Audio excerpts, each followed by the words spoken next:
And now we find ourselves here at Suicide Cliff. Not unlike Bonsai Cliff, which is down below, the civilian jumps also occurred here. And they started in the evening of 9th July, 1944, specifically soon after 4:15 in the afternoon, when U.S. forces declared that Saipan was now under U.S. control. The civilian jumps often included families huddling around the patriarch of the family who had a grenade, and he would pull the pin.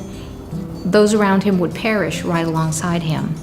There are other instances where the entire family, again huddled together, would make the jump simultaneously or as a collective unit.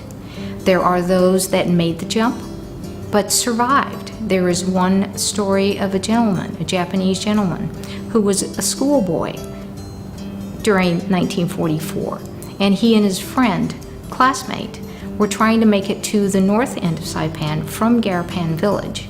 When he lost his family along the way, got to Suicide Cliff, saw that there was nothing more for which to continue to live, and so he thought, this is it for me. Made the jump. However, his shirt was caught on a tree limb as he was making that over 100-foot drop along the face of Suicide Cliff.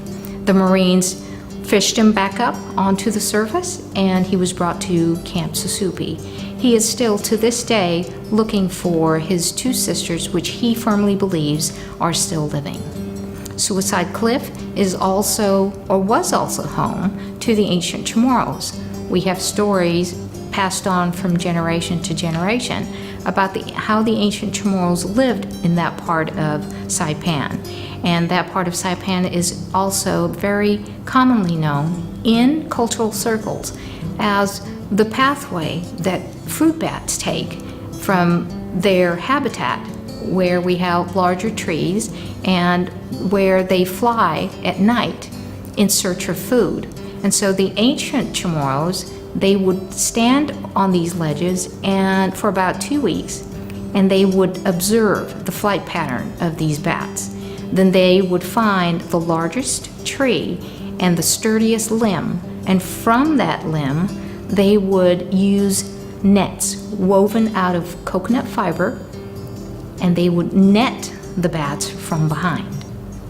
That obviously is no longer practiced, but it is testament to the feats of our ancestors here on the island of Saipan.